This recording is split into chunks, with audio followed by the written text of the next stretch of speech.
நடிகை ஷக்கீலா பேட்டி ஒன்றில் சீரியல் நடிகை ரூபஸ்ரீ திரைப்படத்தில் கதாநாயகியாக நடிக்கும்போது அவருக்கு அட்ஜஸ்ட்மெண்ட் பிரச்சனை ஏற்பட்டது. இது என் கண்முன்னே நடந்ததுன்னு பேசியிருந்தாங்க. இந்த நிலையில் ஷக்கீலா சொன்னது உண்மையா இல்லையான்னு நடிகை ரூபஸ்ரீ விளக்கம் கொடுத்துருக்காங்க.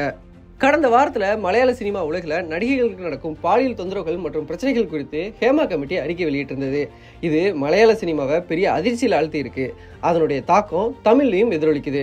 தமிழ் சினிமாவிலும் இதே அட்ஜஸ்ட்மெண்ட் பிரச்சனை இருக்குன்னு சில நடிகைகள் வெளிப்படையாக பேச தொடங்கியிருக்காங்க. அந்த வகையில் நடிகை ஷக்கீலா பேட்டி ஒன்றில் சீரியல் நடிகை ரூபஸ்ரீ மலையாள சினிமாவில் நடித்து கொண்டிருக்கும் போது என் கண் முன்னே அவருக்கு பிரச்சனை ஏற்பட்டதுன்னு பேசியிருந்தார். சீரியல் நடிகை ரூபஸ்ரீ வேறு யாரும் இல்லை, தமிழில் ஒரு சில திரைப்படங்களில் நடிச்சிருக்கவங்க.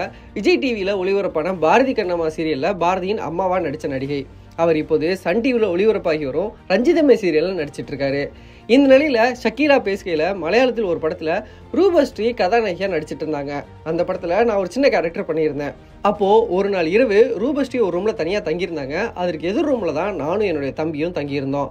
அப்போது இரவு நேரத்தில் 4 பேர் குடிச்சிட்டு வந்து ரூபஸ்ரீயின் ரூம் கதவை தட்டுனாங்க. அந்த பொண்ணு பயந்து போய் கதவை திறக்க மாட்டேன்னு கத்திட்டு இருந்துச்சு.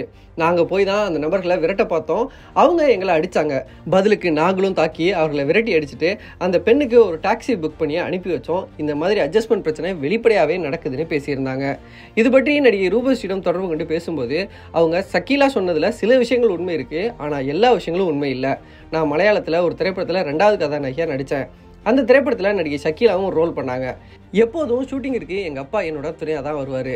ஆனால் அன்று அப்பா வரவில்லை, நான் தனியாக தான் இருந்தேன். ஆனால் மேக்கப் மேன், அசிஸ்டண்ட் எல்லோரும் இருந்தாங்க. நான் நடித்து கொண்டிருந்த படத்தின் ஷூட்டிங் முடிவடைந்ததும் அடுத்த நாள் இன்னொரு ஷூட்டிங் போக வேண்டும்னு படக்குழுவினிடம் முதல்ல சொல்லியிருந்தேன். அதற்கு வண்டி புக் பண்ணி தருமாறும் அவங்கள்ட்ட கேட்டிருந்தேன். முதல்ல சரின்னு சொன்னவங்க பிறகு ரூமிற்கு வந்து முடியாதுன்னு பிரச்சனை செஞ்சாங்க. அப்போது ஷக்கீலாவும் அவருடைய தம்பியும் தான் வந்து பிரச்சனையை செய்தவரிடம் பேசினாங்க. ஷக்கீலா சொன்னது போல் அவங்க குடிச்சிருந்தாங்க, அது உண்மைதான். அப்போது வாக்குவாதமும் ஏற்பட்டது. அதற்கு பிறகு ஷக்கீலா எனக்கு டாக்ஸி புக் பண்ணி வேறு ஷூட்டிங்க்கு அனுப்பி வச்சாங்க. நான் அடுத்த நாள் இன்னொரு படத்தில் நடிச்சுட்டு 2-3 நாட்கள் கழித்து மீண்டும் அந்த ஷூட்டிங்க்கு வந்தேன். இதுதான் நடந்தது. ஷக்கீலா சொன்ன மாதிரி அது அட்ஜஸ்ட்மெண்ட் பிரச்சனைக்காக நடக்கலை. பார்க்குறவங்களுக்கு எப்படி வேணும்னாலும் தோன்றிருக்கலாம். நான் சினிமாவில் இப்போ வரைக்கும் தொடர்ந்து நடிச்சிட்டு இருக்கேன்.